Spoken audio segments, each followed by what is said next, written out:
할렐루야. 오늘도 하나님께서 우리에게 크신 은혜 주실 줄로 믿습니다. 기쁜 마음으로 인사합시다. 메리 크리스마스. 네, 여러분 예수님 생일을 잘 준비하고 계시나요? 네, 어떻게 준비하고 계시나요? 뭘 어떻게 준비하냐니까 뭘 아멘이야. 예, 그래요. 우리의 마음을 다해서 우리 예수님의 생신을 축하드리고 또 예수님을 기쁘시게 하기 위해서 예수님 가장 좋아하는 영혼 구원을 위한 열매들을 위해서 여러분 바쁘게 움직이는 걸 제가 잘 알고 있는데요. 기도하시면서 그렇게 예수님 기뻐하실 수 있는 아름다운 정말 멋진 예수님 생일 축하 잔치가 될 수 있도록 계속해서 같이 헌신하고 노력하면 좋을 것 같습니다. 원하기는 이번 성탄절을 통해서 우리 모두가 예수님의 사랑으로 하나 되어지고 예수님의 사랑으로 이 세상을 물들이고 예수님의 사랑으로 이 세상을 변화시킬 수 있는 그런 교회요. 또 그런 성도 한 사람 한 사람이 다 되시기를 예수님 이름으로 축복합니다. 우리는 지금 이제 요한계시록을 계속 묵상을 하고 있는데요. 특별히 4장에 들어오니까 요한이 하늘의 예배를 경험하고 있지 않습니까? 그래서 오늘 이제 4장을 마무리를 할 건데요. 4장을 마무리하면서 예배의 아주 중요한 요소들을 말씀을 드리려고 그래요. 여러분 예배에서 가장 중요한 것이 처음에 제가 뭐가 있어야 된다고 그랬는데 두 가지가 필요하다 그랬는데 기억이 나세요? 네, 성령의 감동과 하나님의 음성이 들려져야 된다 그랬어요. 예배에서 이것이 빠지면은 예배 안 드린 거나 마찬가지죠. 우리 혼자 그냥 북치고 장구치고 그냥 막 꿍짝꿍짝하고 그냥 나 혼자 그냥 신나서 그냥 끝나는 그런 예배를 하나님이 받으시지는 않거든요. 성령의 감동이 있어야 하나님의 말씀이 들려지게 되고 그 말씀을 들어야 내 생각이 바뀌어지게 되고 내 행동이 바뀌어지게 되고 그래서 내 뜻대로 사는 것이 아니라 하나님의 뜻대로 내가 살아가게 되는 거죠. 그렇게 될 때 하나님이 그 예배를 받으시고 그렇게 예배를 드리는 그 인생을 받으시고 하나님께서 기뻐하시기 때문에 그에게 놀라운 은혜의 복을 더해 주시는 것 아니겠습니까? 오늘 우리의 예배가 그런 예배가 되어지기를 바랍니다. 그 다음에 나왔던 게 뭐냐면 예배라고 하는 것은 하나님의 보좌가 하늘의 보좌가 있고 그 주변에 내 생물이 있고 24 장로들이 있고 거기 그 뒤쪽으로는 이제 천사들과 모든 피조물들 우리 하나님을 다 찬송하고 엎드려 경배하는 이게 상황이 이게 입체적으로 보이죠. 천상의 예배가 그런 거라고 했어요. 그러니까 예배의 중심은 누구예요? 하나님. 예배의 중심은 이인호 목사가 아니고 예배의 중심은 예배를 인도하는 찬양팀이 아니고 기도를 하는 사람이 아니고 예배의 중심은 여러분들도 아니고 예배의 중심은 누구냐? 하나님이 하나님. 모든 피조물들 천사 영계와 육계에 있어서 모든 것들이 다 하나님께 집중하는 게 이게 예배라 그랬어요. 오늘 우리의 예배가 그런 예배 되어지기를 축복합니다. 오늘은 이제 말씀을 통해서 좀 더 구체적인 말씀을 드릴 건데 그렇다면 이렇게 하나님께 집중해서 예배를 드리는 이 예배를 드리는 우리가 어떠한 마음으로 어떠한 행위로 어떠한 자세로 하나님을 찬양하고 하나님을 예배해야 하는가? 하나님이 어떠한 모습으로 드리는 예배를 가장 기뻐하시는가? 이거를 좀 생각해 보려고 그래요. 6절 말씀을 보시면 이렇게 기록을 하고 있습니다. 시작. 보좌 앞에 수정과 같은 유리바다가 있고 보좌 가운데와 보좌 주위에 네 생물이 있는데 앞뒤에 눈들이 가득하더라. 아멘. 지난 시간에 이 본문들을 우리가 다 읽었기 때문에 좀 익숙할 것 같은데요. 여기 보시면 보좌 앞에 수정과 같은 유리바다가 있다 그러죠. 자, 이 유리바다는 제가 지난주에 말씀드릴 때 그랬죠. 유리바다는 하나님의 보좌와 내 생물을 구분짓는 어떤 이게 입체적인 그런 거라고 느껴진다. 제가 말씀을 드렸잖아요. 근데 이 유리바다가 진짜 유리로 된 바다인가? 요한계시록은 상징적인 표현이 많습니다. 그러니까 이것도 상징적인 것으로 우리가 이제 받아들여야 되는데요. 유리처럼 깨끗한 그런 어떤 바다인지 하늘에 바다가 있는지는 나도 모르겠지만 그렇게 깨끗한 어떤 공간이 있다라고 하는 거예요. 요거를 좀 더 성경의 다른 부분에서는 어떻게 표현하는지를 한번 찾아봤는데 출애굽기 24장 9절 10절에 보면 이 모세도요 이 하늘의 광경을 보게 되거든요. 여기 뭐라고 표현하냐면 한번 시작. 모세와 아론과 나답과 아비후와 이스라엘 장로 70인이 올라가서 이스라엘의 하나님을 보니 그의 발 아래에는 청옥을 편듯하고 하늘같이 청명하더라. 아멘. 하나님의 발 밑에 상태를 지금 여기 있는 모세와 아론과 나답, 아비후 이제 다 제사장들이잖아요. 이스라엘 장로들이 70인 장로들이 이제 올라가서 보는 거예요. 하늘을 보는 거예요. 그랬더니 이스라엘 하나님을 봤더니 올라가서 하나님을 봤더니 하나님의 발 아래에 뭐가 있냐면 청옥을 편듯하고 아주 맑고 푸르스름한 그리고 하늘같이 청명하더라. 그러니까 지금 하나님의 보좌 아래를 봤더니 모세는 이렇게 표현을 하는 거고 오늘 요한계시록에서 요한은 뭐라고 표현하냐면 이렇게 깨끗하고 맑은 이 부분을 유리바다 같다라고 표현을 하고 있는 거예요. 자, 무슨 말이냐? 하나님 앞에 나아가려면 하나님의 보좌 앞이 이렇게 깨끗하다는 것은 뭐예요? 하나님 앞에 나아가기 위해서는 우리가 깨끗해야 된다는 것입니다. 하나님 앞에 나아가기 위해서는 세상에 오염된 것들 이런 걸 다 제거해야 되는 거예요. 거짓과 죄악은 이 청명한 이 하나님 보좌 앞에 있는 이 청명한 공간을 통과할 수가 없어요. 정말 이것을 통과해서 하나님 보좌 앞에 나아가기 위해서는 우리가 세상에 오염된 죄악 이런 모든 것들을 다 씻어버리고 깨끗해졌을 때 거룩하신 하나님, 깨끗하신 하나님을 우리가 만나뵐 수 있게 된다라고 하는 거죠. 이게 수정과 같은 유리바다가 지금 상징을 하고 있는 거예요. 하나님 앞에 나아갈 때 죄에 찌들어져 있는 그런 모습으로 나아가면 하나님을 만날 수가 없는 거예요. 나아갈 수가 없다는 거죠. 우리가 비행기를 탈 때 타보신 분들은 아시겠지만은 이렇게 통과할 때 뭐 쇠 같은 거 뭐 이런 거 다 검사하잖아요. 근데 그거 있으면 못 하잖아요. 우리가 비행기를 못 타는 건 아닌데 금속 탐지기에 걸리는 것이 있으면 못 타요. 그래서 그 금속 탐지기에 걸리는 것들은 다 버려야지만 비행기를 탈 수가 있게 된단 말이에요. 마찬가지예요. 하나님 앞에 나아가 하나님의 보좌 앞에 나아가 하나님을 아련하려면 하나님을 배우려면 우리가 거룩하게 되어서 통과해 나가야 된다는 거죠.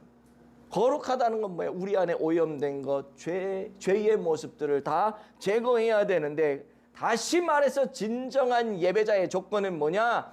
회개를 통해서 깨끗한 심령이 되어야 된다는 거예요. 그래 하나님을 만날 수 있다는 거죠. 참된 회개가 없는 예배는 하나님이 받지 않으신다는 겁니다. 보좌 앞에 나아갈 수가 없는 거예요. 우리는 이 예배를 드리고 나서 예배를 드렸다라고 생각을 하죠. 아, 오늘도 11시에 모여서 찬양하고 기도하고 목사님 말씀을 들었다. 목사님이 축도 끝났다. 모든 예배를 마쳤다. 난 오늘도 주의를 지켰다. 나는 예배를 드렸다라고 얘기를 하는데요. 예배는 우리가 드림으로써 완성이 되는 것이 아니라 예배는 예배의 주체가 되시는 하나님이 그 예배를 받으심으로써 예배가 완성되는 거거든요. 이거를 우리가 꼭 기억을 해야 됩니다. 그럼 하나님이 받으시는 예배는 뭐냐? 회개한 심령, 거룩해진 심령, 회개를 통해 깨끗해진 심령이 드리는 예배라고 하는 거예요. 그래서 성경에 보니까 예배를 드리다가도 너 형제와 불화한 것이 생각나면 얼른 가서 그거 문제 해결하고 와서 예배를 드려라. 제 얘기가 아니라 성경에 있는 얘기잖아요. 그게 뭐냐? 예배를 드릴 때 마음에 꺼리낌이 있거나 죄가 있거나 해결되지 않는 것들이 있을 때는 하나님이 그 예배를 안 받으셔. 그러니까 그거 해결하고 오라고 얘기하는 것 아니겠습니까? 여러분, 우리가 완전할 수는 없잖아요. 그렇죠? 우리가 죄를 안 짓고 살 수가 없어요. 아마 오늘도 수도 없이 죄를 지을 수 있을 거예요. 마음속으로 나도 모르는 사이에 알고 짓는 죄 모르고 짓는 죄 수많은 죄를 지을 수 있을 겁니다. 우리는 완전하지가 않기 때문에 그래요. 하나님은 우리에게 완전을 요구하지 않아요. 하나님은 우리에게 완전을 요구하시는 분이 아니라 회개할 것을 요구하시는 분이죠. 우리 완전할 수가 없으니까. 세상에 완전한 사람이 어디 있습니까? 그러나 우리는 완전하지 못하기 때문에 하나님 앞에 회개함으로 그때그때 순간순간 죄 씻음으로 깨끗함을 입어야 되는 것이죠. 주님 앞에 하나님 앞에 정직해야 된다는 것입니다. 단 한 시간을 예배해도 은밀한 죄를 가슴에 품고서는 주님의 보좌 앞에 나아갈 수 없기 때문에 우리가 회개해야 되는 거예요. 주님이 그 예배자의 예배를 받으시는 거죠. 아나니와 삽비라 아시죠? 사도행전에 나오는 이 사람들이 어떻게 합니까? 베드로 앞에 가서 사도 앞에 가서 내가 이 모든 내 재산을 다 주님께 드리겠습니다. 그리고 내가 다 정리해서 갖고 온 게 이겁니다라고 갖고 왔을 때 이게 거짓말이었잖아요. 그거 안 받으시잖아요. 그래서 어떻게 됩니까? 기회를 줘요. 이게 정말 너희 재산 전부냐? 그때 아이고 죄송합니다. 용서해 주세요. 사실은 제가 막상 처음에는 다 드리려고 그랬는데 드리려 보니까 아까워서 조금 떼놓고 반만 갖고 왔습니다. 그랬으면 안 죽었을 거야 아마. 하나님 용서해 주셨을 거야. 그런데 끝까지 뭐라 그래요? 답니다. 이게 답니다. 그 다음에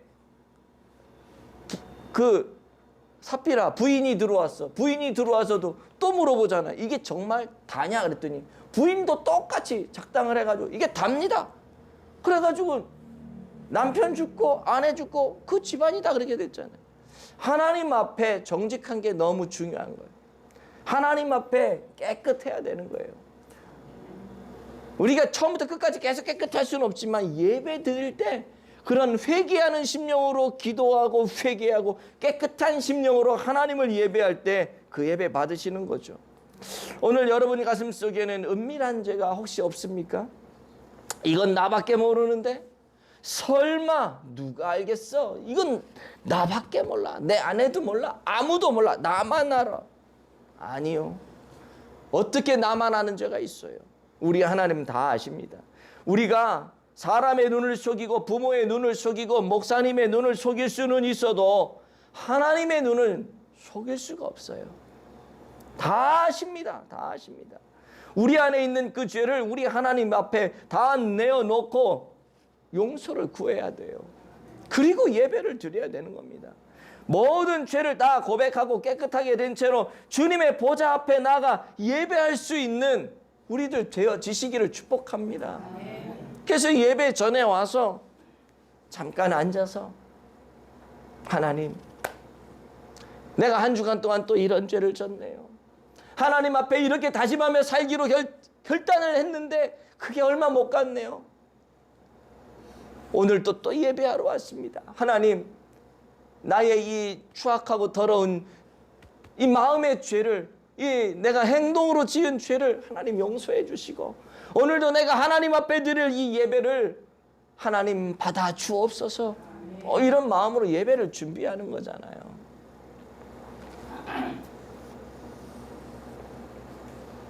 우리 모습이 그런 모습 되어지길 축복합니다. 하나님이 그때 우리 예배 받으시는 거예요. 그런데 이런 생각하시는 분들도 있을 수 있어요. 내가 뭘 그렇게 큰 죄를 졌다고 예배를 내가 드리겠다는데 예배를 안 받겠대 하나님은. 그럴 수도 있잖아요.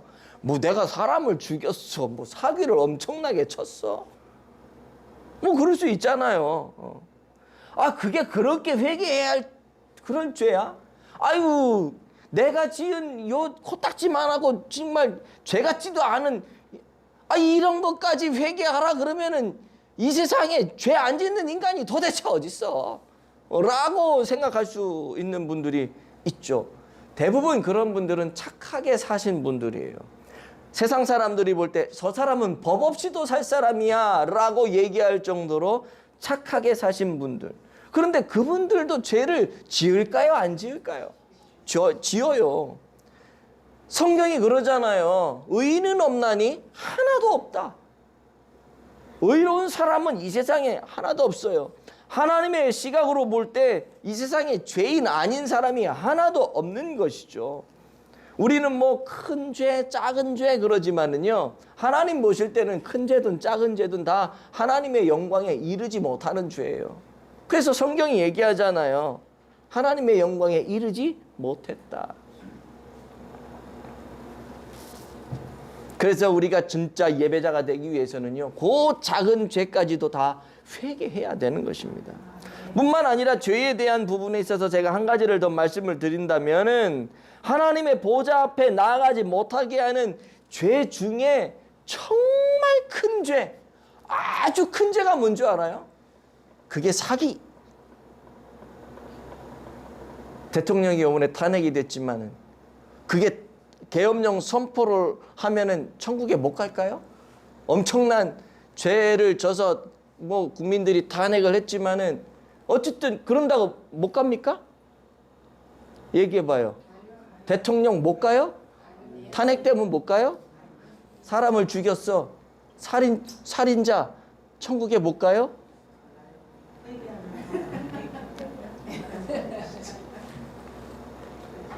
그런데요, 그런 죄들보다 정말 더 큰 무서운 죄가 뭔 줄 알아요? 천국에 못 들어가는 가장 큰 죄. 자, 경품을 걸겠습니다. 네. 뭘까요? 그렇죠.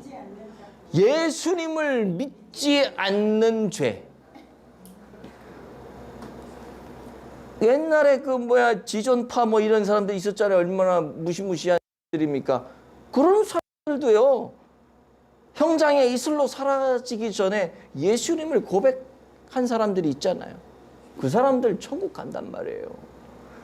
그런데 아무리 지금 여기서 예배를 잘 드리고 예쁘게 옷을 잘 차려입고 아멘도 잘하고 하긴 하는데 마음속에 예수님이 없어.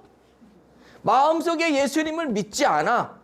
그러면 죄송하지만 여러분들의 모습은 겉으로 볼 땐 예쁜데 하나님 보실 때는 가장 추악한 죄를 짓고 있는 거예요. 천국에 못 가요. 그러면 예수님을 내가 받아들이지 않는 죄, 이게 정말 심각한 거거든요. 사람들은 이제 그렇게 얘기할 수 있어요.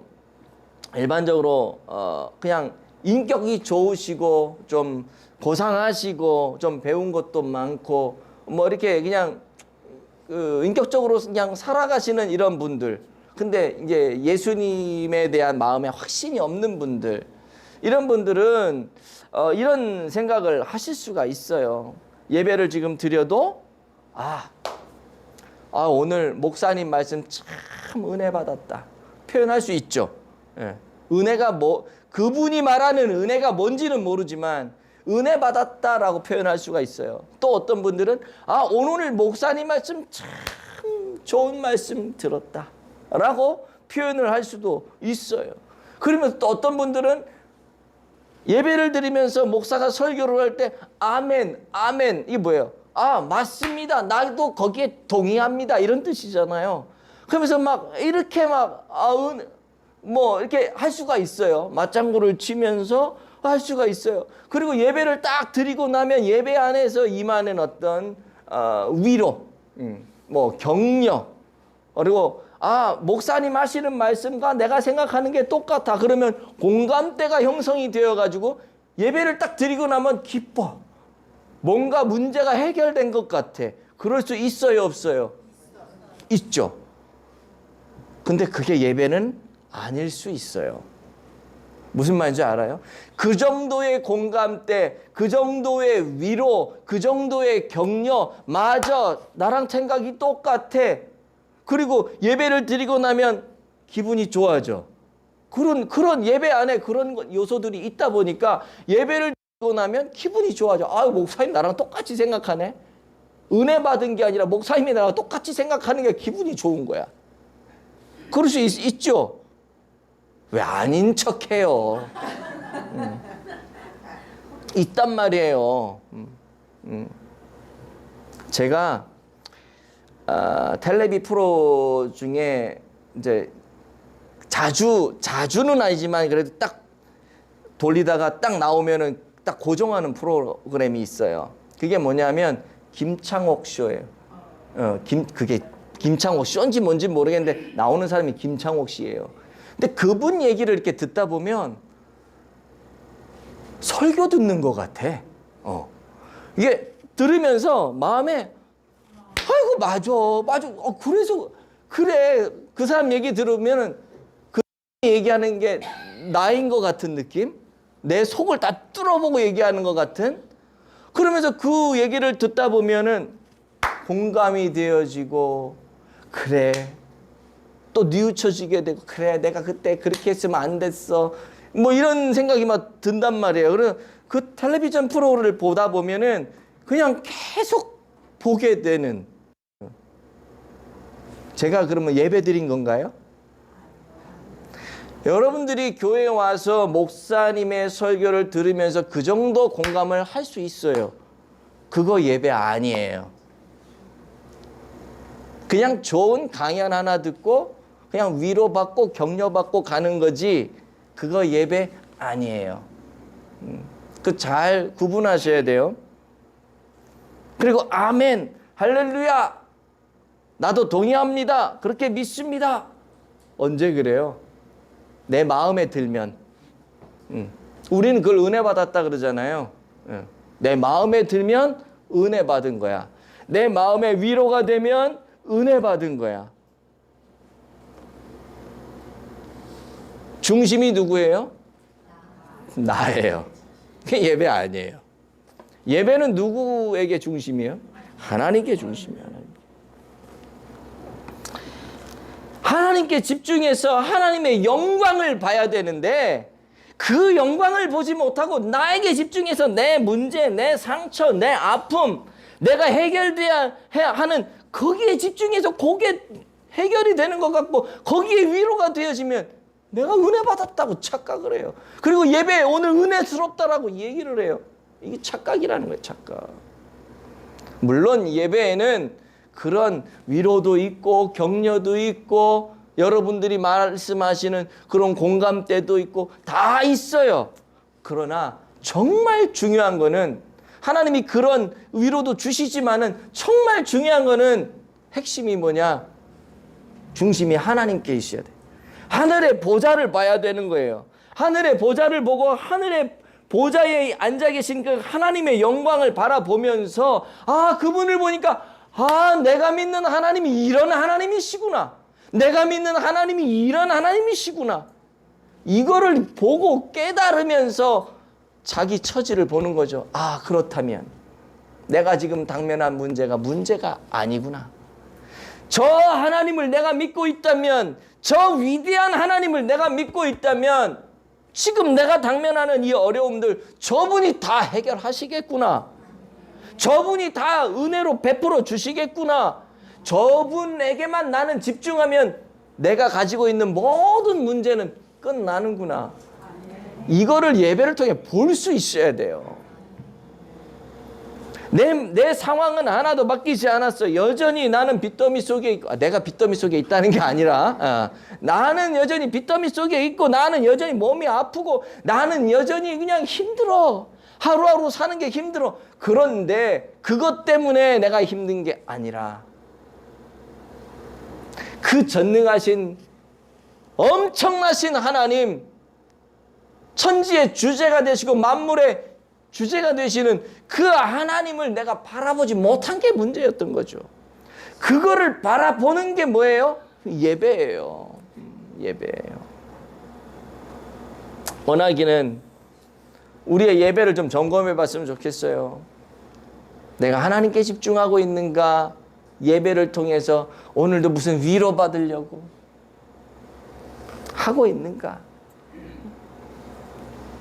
좋은 말씀 하나 듣고 가는 게 예배가 아니고, 위로받는 게 예배가 아니고, 예배는 진정한 회개를 통해서 깨끗한 심령으로 하나님의 보좌 앞에 나아가고 하나님의 보좌를 바라보며 그 엄청난 영광을 경험하는 것이 예배다. 이제 10절을 보시면 참된 예배자의 또 다른 자세가 나오는데요.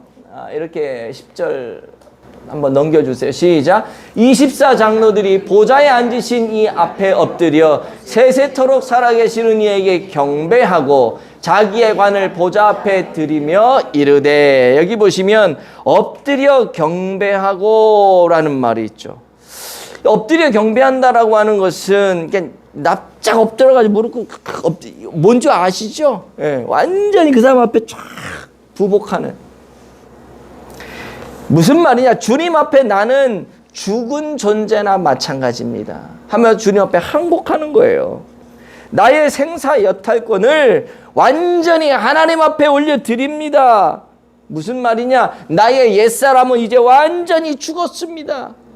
이게 예배자의 자세라는 거예요. 나의 옛사람은 완전히 죽고 주님이 주시는 새 사람으로 내가 가득 채워지는 거죠. 그런 사람이 하나님의 존전 앞에 나아갈 수 있는 거예요. 나의 자존심과 교만과 분노와 더러움과 형제를 미워했던 것, 섭섭한 이 모든 것들이 다 십자가 앞에 내려놓고 거기서 납작이 엎드려 죽어야 되는 거예요. 예배에는 제물이 필요한데요. 오늘날 우리가 드리는 예배는 구약의 제사라 하잖아요. 제사. 제사에는 중요한 게 뭐예요? 제물이 있어야 돼. 제사에는 예배에 제사가 제물이 있어야 돼. 근데 그 제물 중에 제일 중요한 게 뭐냐면 제사를 드리는 나 자신. 제물은 살아야 돼요? 죽어야 돼요? 죽어야 되죠. 제물은 죽어야 돼요. 나 자신이 하나님 앞에 예배하면서 제물로 죽어야 돼요. 제물이 죽지 않고 제단에서 막 왔다 갔다 막 깡총깡총 뛰어다니고 그러면 그 제사가 제사 되겠어요? 그런 예배가 되겠냐고요. 내가 완전히 죽고 하나님만 내 안에 살아나는 이 예배, 그걸 우리가 진짜 예배를 드린다라고 말씀을 하죠. 교회 안에 요즘에 교회가 얼마나 많습니까? 정말 이 손가락으로 셀 수 없을 정도로 엄청난 교회들이 있어요. 근데 이 교회들이요, 여러분들이 아시는지 모르겠는데 문제가 없는 교회가 없어요. 여러분들이 아는 문제 있는 교회들은요, 그게 드러나서 그런 거지, 드러나지 않은 상태로 문제 많은 교회가 얼마나 많은지 몰라요. 문제가 왜 일어날까요? 재물들이 살아 움직여서 그래요. 예배를 드리는 재물들이 다 죽어야 되는데 하나님만 살아계셔야 되는데 과거의 옛 습관을 그대로 가지고 교회 안에서 사니까,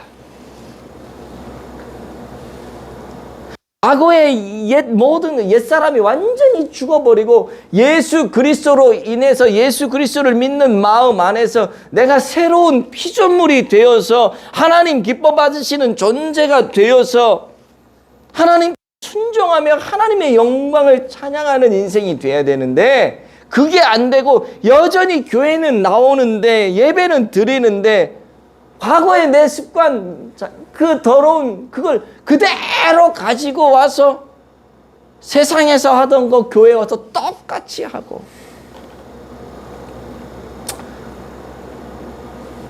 누가 대통령 이번에 탄핵을 했잖아요. 누가 저한테 그러는 거예요. 뭐라 그러시냐면, 대통령 탄핵을 교회 안에 가지고 오면 목사님 탄핵이 되는 거야. 누가 나 웃자고 했는데 그거 심각한 얘기 아닙니까 이거? 그게 웃자고 할 소리야 그게? 근데 세상에서 하던 방식을 그대로 교회로 와가지고 교회에서 그걸 그냥 해버리니까 교회가 개판되는 거예요. 교회가 시끄러워지는 거야. 하나님 중심으로, 말씀 중심으로 가야 되는데 말씀 중심, 하나님 중심이 아닌 예배를 드리면서도 자꾸 세상의 방식을 가져와서 교회에 적용하려고. 교회가 교회의 거룩이 깨지는 거죠. 깨끗함이 깨지는 거죠. 그때 문제가 나는 거예요. 제가 잠깐 말씀을 드리면, 세상에서 일어나는 정치를 교회에 갖고 와서 얘기하지 마세요. 민주당이 어쩌고 국민의힘이 어떻고 대통령 탄핵이 뭐 잘못된, 저한테 이런 거 물어보지도 마세요. 내 생각 들으면 뭐 할 거예요? 얘기도 안 하겠지만 생각해봐요. 제가 민주당 편을 들든 국민의힘 편을 들든 우리 교회가 문제가 돼요, 안 돼요? 그렇게 하면. 그러니까 교회가 문제될 거를 나한테 물어보지 말라고. 우리 하나님 말씀만 보면 되는데 왜 그런 걸, 뭐가 그렇게 궁금해? 나는 그런데 관심 없어요. 또 그럼 관심 없다 그러면 또 목사님이 세상에도 관심을 가져야지. 그러니 자기 우물안 개구리지. 나한테 그런 얘기 또 할 사람이 있겠지. 없어요. 없습니다. 여러분, 우리는 하나님께 집중하는 예배자가 돼야 됩니다. 예배자가. 예. 아까도 말씀을 드렸지만은 여러분, 우리 하나님께 집중하는 성도가 되어지길 축복합니다. 예배는요, 사실은요, 이 엎드려 경배한다는 것 자체가 내 삶의 주도권을 하나님께 내어드리는 거잖아요. 하나님이 나를 다스리시도록 하는 거잖아요. 그렇기 때문에 우리가 예배를 드리고 나면 하나님이 나를 다스리시는 증표들이 나타나야 돼. 하나님이 나를 다스리시는 증표. 죄송한데 저거 히터 좀 꺼주실래요? 하나님이 나를 다스리는 증표. 예배 딱 드리고 나면 나가서 이제 봉고차 타고 가잖아요. 가실 때 그때부터 나타나야 돼요. 운전하시는 분들은 오늘 은혜 받아가지고 신이 나서 마이웨이 스타일로 막 드라이브를 한다든가 아니면 강남 스타일로 한다든가 그러면 안 되고 어떻게 해야 돼요? 예수 스타일로 가야지. 운전도 예수 스타일로. 봉고차 타려고 딱 가는데 아니 이 사람 어디 갔어? 왜 안 와? 출발해야 되는데 어디 갔어? 어디 가긴 어디가, 화장실 갔겠지. 그럼 기다려주면 되는데 뭐 화장실 가서 뭐 살림을 차렸나? 왜 안 와? 막 이런 얘기하고 그러면 화장실 갔다 온 사람 얼마나 민망해. 올 때까지 그냥 지그시 기다려주면 되잖아. 그거 뭐 몇 분이나 차이 난다고. 그렇죠. 또 뭐예요? 이게 삶이 바뀌어요. 집에 가서도 마찬가지, 직장 가서도 마찬가지예요. 여기 오너들이 계신지는 모르겠지만은 오너들은 이제 직장 가서 자기 회사 사원들을 대하는 게 바뀌어줘야 돼요. 나는 고용주고 너는 내가 부리는 직원이야. 그러니까 내 마음대로, 이게 아닌 거죠. 바뀌어야 돼. 집에 가서 남편, 아내를 대하고 자녀들을 대할 때 바뀌어야 돼요. 진짜 예배자는 바뀌어야 돼요. 하나님이 나를 다스리시는데, 하나님의 통치 안에 내가 있는데, 그럼 하나님의 뜻대로 내가 아내를 대하고 남편을 대하고 내 자녀들을 대하고 해야 되는 거 아닙니까? 학교에서 가르치는 선생님들은 학생들을 대할 때 그렇게 해야 되고요. 그러니까 삶이 우리의 예배가 돼야 되는 거예요. 이것을 로마서 12장 1절에서 그 얘기 하잖아요. 너희들이 드릴 영적 예배니라. 삶의 제사를 드리는 거. 청교도 목수들은요, 그런 정신을 가지고 예배를 드렸고, 그런 정신을 가지고 직장 생활을 했대요. 그런 마음을 가지고 가구를 만드는 거예요. 가구를 만드는 게 이게 예배하는 마음으로 가구를 만드는 거예요. 그러니 그 사람들이 만들었던 가구가 200년, 300년을 쓴대잖아요. 회사는 돈을 못 벌겠지만. 그런 마음으로 직장 생활을 하는 거죠. 상사의 눈 속임에 거기에 막 이런 게 아니라 직장 생활 자체가 그냥 예배인 거예요. 하나님 앞에서의 예배인 거예요. 진정한 예배를 체험한 사람은 반드시 땅의 삶도 바뀌어지게 되어 있다는 것이죠. 그게 하나님이 기쁘시게 받으시는 예배 아니겠습니까? 마지막 세 번째로 하나님께 드리는 이 예배에는요, 가장 귀한 것을 드리는 그런 부분들이 있어요. 예배는 드림입니다. 드림. 네, 예배는 드림이에요. 예배는 드리는 거예요. 자꾸 받으려고만 하는데 우리는 예배는 드리는 거예요. 10절 다시 한번 보시면은 이렇게 기록하죠. 24장로들이 보좌에 앉으신 이 앞에 엎드려 세세토록 살아계시는 이에게 경배하고 자기의 관을 보좌 앞에 드리며 이르되, 여기서 관이라고 하는 건 내가 들어갈 땅에 들어갈 관이 아닙니다. 이 관, 면류관을 얘기해요. 금면류관을 얘기합니다.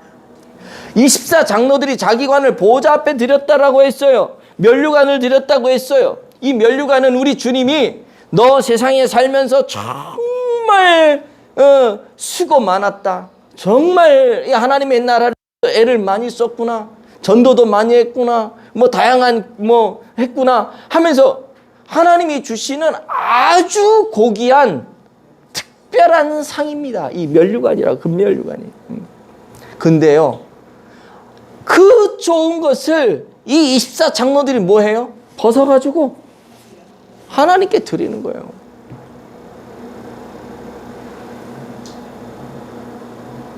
이게 예배예요. 이게 예배예요. 많은 사람들이 난 예배 은혜 받으러 간다. 너 예배 왜 가니? 그럼 나 은혜 받으러 가. 그러잖아요. 은혜가 뭔데? 아까도 얘기했지만 위로받는 거, 격려받는 거, 목사님이 나를 알아주는 거. 주로 그럴 때 은혜 받았다 그러잖아요. 그런데 그게 전부가 아니고요. 정말 중요한 거는 우리가 존귀한 그 주님께 가장 귀한 것을 드리는 거. 아무도 아멘을 하지 않지만 그게 예배입니다. 그게 예배. 그냥 자꾸 우리 받겠다 그러잖아요. 은혜도 받고 격려도 받고 문제 해결도 받고 병고침도 받고 뭐 거봐 이럴 때는 아멘 하잖아. 하나님께 드리라 그럴 때는 아멘 안 하고 받고 그냥 뭐 이때는 아멘이 그냥 하지 말라 그래도 저절로 나와. 저절로.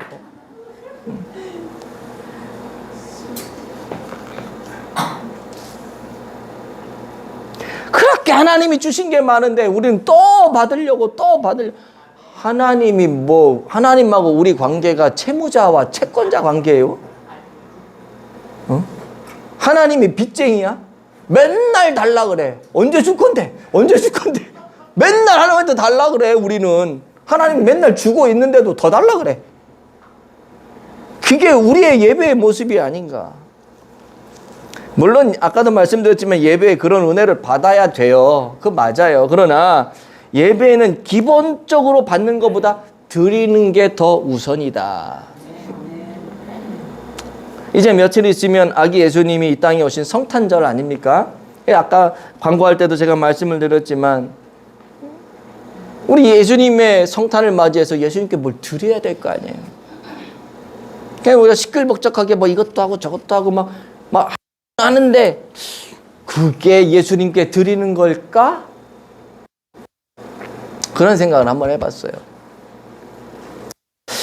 성탄절 되면 동방박사 그림이 나오죠. 동방박사 그림이 나오면서 황금과 유향과 모략을 이 동방박사들이 아기 예수님께 드리잖아요. 이게 얼마나 귀한 물건이에요. 이 사람들이 그걸 드렸어요. 이게 예배하러 가는 겁니다. 이게 예배하는 겁니다. 여러분들에게 있어서 오늘 가장 귀한 게 뭐예요?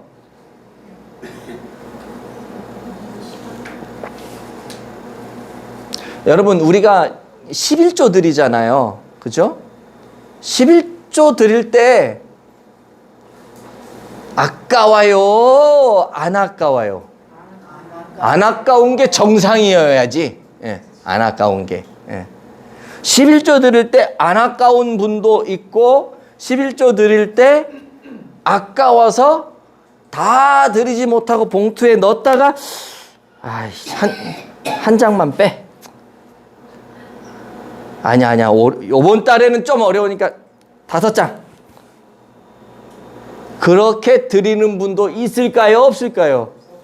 여러분들은 없는데 다른 교회 가면 있어. 또 어떤 분은 그러죠. 아예 11조를 생각을 안 해. 11조가 뭔지도 몰라.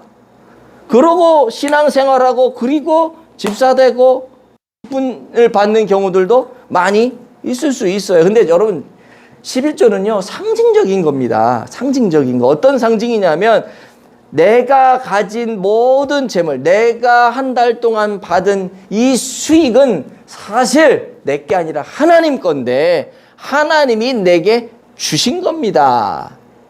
그 중에 10분의 1을 따로 구별해서 드리는 게 11조예요. 그러니까 11조는 10의 1만 드리지만 나의 전부를 드립니다 라고 하는 마음으로 하나님이 내 삶을 주관하시는 주관자이십니다. 그 믿음의 고백으로 드리는 게 11조란 말이에요. 그래서 제가 언젠가도 얘기했잖아요. 11조는 11조만 드리는 게 아니라 10의 2조도 되고 10의 3조도 되고 5조도 되고 드릴 수 있다면 전부를 다 드려도 상관이 없다. 이건 상징적인 거니까. 제가 그런 말 한 적이 있었죠. 11조는 그런 거예요. 상징. 근데 내가 이 세상에 살면서도 그 10분의 1 11조를 못 드리면서 천국에 갔을 때 천상에서 내가 받은 모든 것들을 하나님 앞에 내어놓을 수 있겠어요? 24장로는 그걸 했다는 거예요. 자기에게 가장 소중한 걸 전부를 내려놓았다는 거예요. 그게 예배예요. 이 땅에서 우리가 11조 하고 예배 드리는 거는 천상의 예배를 신용 조금 내고 있는 거다. 근데 신용 내는 것도 못하는데 천상에 가서 그 예배를 드릴 수 있겠냐고. 지금 우리는 그거를 연습하고 있는 겁니다. 여러분들은 은혜가 없어서 주님께 못 드린다라고 얘기할 수 있어요. 어찌 보면 이게 반대가 돼야 돼. 은혜가 없어서 못 드리는 게 아니라 안 드리니까 은혜가 없는 거야. 이런 생각 해봤어요? 못 해봤죠. 안 드리니까 없는. 드린다는 건 뭐예요? 이거 헌신이잖아요. 내가 헌신이 없다 보니까 은혜도 못 받는 거지. 헌신이 없다 보니까. 초대교회 성도들은요, 역사에 보면은 예수 믿는 사람들 체포가 된단 말이에요. 어디서 체포가 되냐면 카타쿰에서 예배 드릴 때. 예배를 못 드리게 하니까, 예배 드리면 다 잡아가니까. 또 예배 안 드리면 안 잡혀가고 예배 안 드리면 안 죽거든요. 근데 이 사람들이 예배를 드리다가 다 잡혀요. 거의 체포되는 사람 90% 이상이 다 예배를 드리다 잡힙니다. 북한 지하 교회에서도요, 예배 안 드리면 안 잡히는데 예배를 그 지하에서 드리다가 잡혀서 아오지 탄광 가고 죽는 사람 거의 대부분이 다 그래. 예배를 안 드리면 흔적이 안 남는데 예배를 드리면 모인 흔적이 남는단 말이에요. 그럼에도 불구하고 이 사람들이 그런 위험 부담감을 안고 있으면서도 모여서 예배를 드려. 그 예배에 은혜가 임하지 않을까요? 내가 생명을 내놓고 예배를 드리는데 하나님 은혜 안 주시겠어요?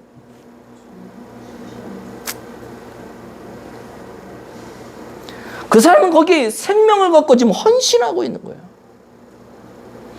얼마 전에도 제가 말씀을 드렸지만은 우리는 얼마나 쉽게 예배를 포기합니까? 감기 좀 들고 몸 좀 불편하고 교통편 좀 불편하고 그러면 에라 오늘은 그냥 온라인으로 예배하자. 온라인 예배가 제대로 될까요?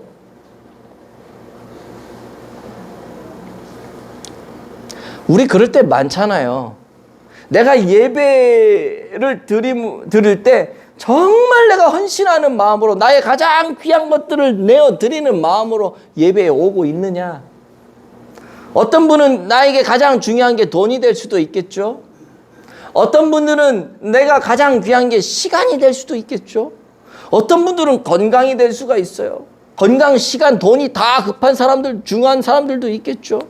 내가 언제 이 세상을 떠날지 모르는데 시간이 급하잖아요. 그런 분들은. 내가 좀 건강하게 살아야 되는데 건강하게 못 살 것 같으니까 이 건강이 내게 있어서는 가장, 돈도 필요 없어, 시간도 필요 없다, 그냥 건강만 했으면 좋겠어. 이런 분들이 있죠. 돈도 많아, 시간도 많아, 근데 건강이 약해. 그래서 그런 분들이 가끔 얘기를 해요. 돈도 필요 없고 내가 해보니까 이것도 필요 없고 저것도 필요 없고 건강이 최고야. 그러면 또 다른 사람 상처받죠. 돈 없는 사람은 그래 너는 있으니까 그렇게 얘기하지. 나는 건강도 필요 없고 돈 좀 많아가지고 하루라도 좀 떵떵거리고 살다가 죽으면 좋겠다. 이런 얘기 할 수 있어요, 없어요?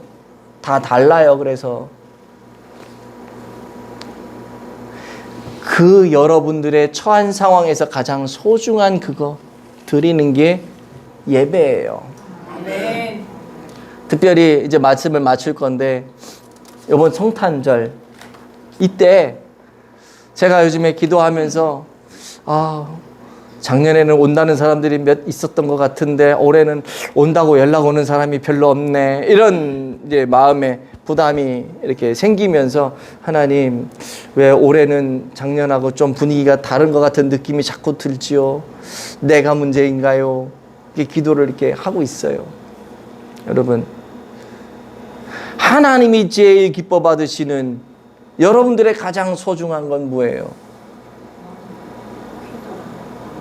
저는 영혼 구원이라고 생각해요. 늘 얘기하지만 하나님이 돈 없다고 목회 못하는 거 아니거든요. 돈이 없어서 목회를 못할 정도가 되면 하나님이 누군가를 통해 돈을 줘요. 아무도 아멘을 안 하죠. 여러분들 그런 거 경험을 못 해봐서 그래. 나는 그런 걸 많이 경험해요. 돈이 없어서 목회를 못하는 경우는 없어요. 지금까지 제 경험에 의하면 내가 하나님에게서 떨어지고 멀어지니까 목회가 안 되는 거지. 여러분, 성탄절에 가장 성탄이 뭐예요? 예수님이 이 땅에 왜 오셨어요? 죄인을 구원하시기 위해서 오신 거예요. 그럼 예수님이 오신 목적이 죄인을 구원하시기 위해서 오신 것이 성탄이라면 성탄절에 우리 뭐 해야 돼요? 영혼 구원해야죠.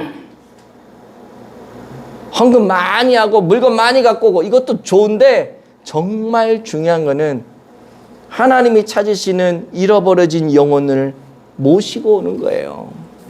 그분들에게 복음이 들어가게끔 여러분들이 애를 쓰는 게 이게 진짜 예배자의 삶을 살아가는 방법이라는 것이죠. 오늘 예배를 통해서 정말 여러분의 이 안에서만의 예배가 아니라 세상 밖에 나가서 우리가 어떠한 모습으로 예배를 드려야 되는지를 오늘 여러분들 깨달으셨을 텐데 그 깨달으신 바대로 하나님 앞에 아름다운 예배를 드리며 살아가는 우리 모두가 되시길 예수님 이름으로 축복을 드립니다.